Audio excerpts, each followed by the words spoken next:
Hi, One Forum News brings you the best. Please kindly subscribe. The Sharpeville Massacre that saw fellow South Africans sprayed to death by their own police officers.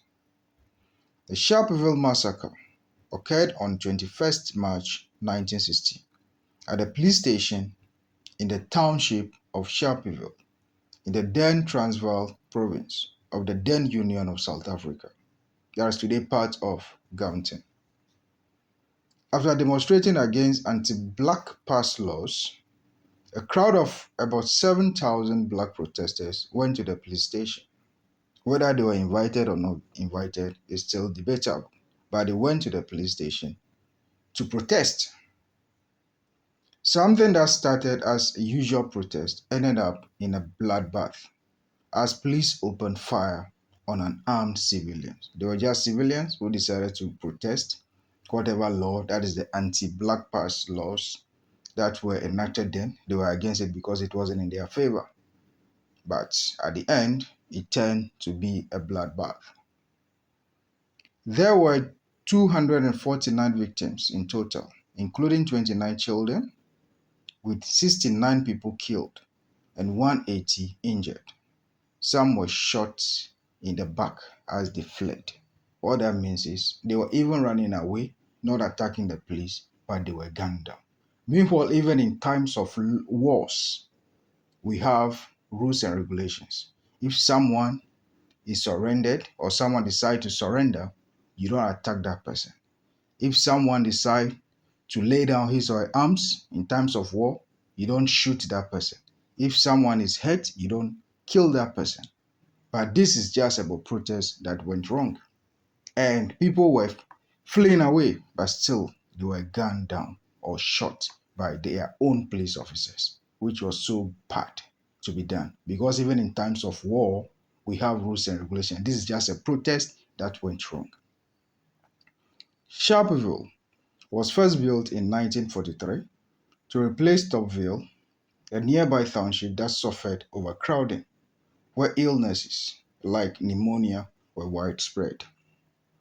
Due to the illness, removals from Topville began in 1958. Approximately 10,000 Africans were forcibly removed to Sharpeville. On that fateful day, 21st of March 1960, a group of between 5,000 and 10,000 people converged on the local police station, offering themselves up for arrest for not carrying their passbooks. That is, they were just there to protest against the law that was enacted for black people to carry passbooks. This was just in defiance of the new law that was breeding discrimination among them, and they felt cheated or not treated fairly. So they decided to protest, which is their civil right to exercise, which they did. By 10 o'clock a.m.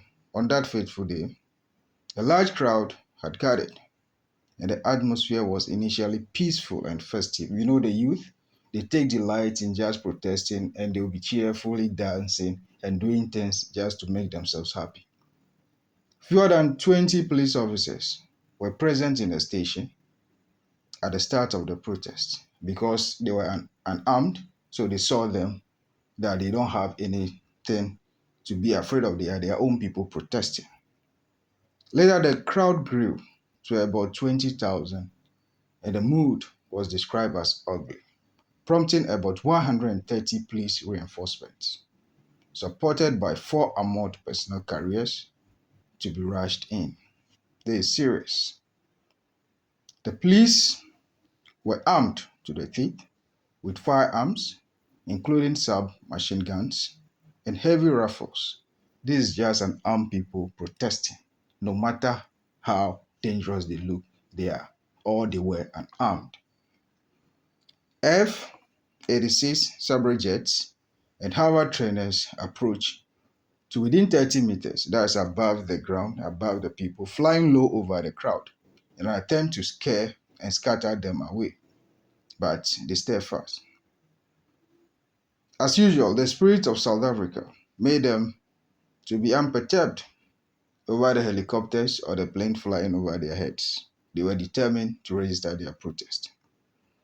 The protesters responded by hurling stones, striking 3 police officers, and rushing the police barricades away, just for them to make their case or for them to be heard.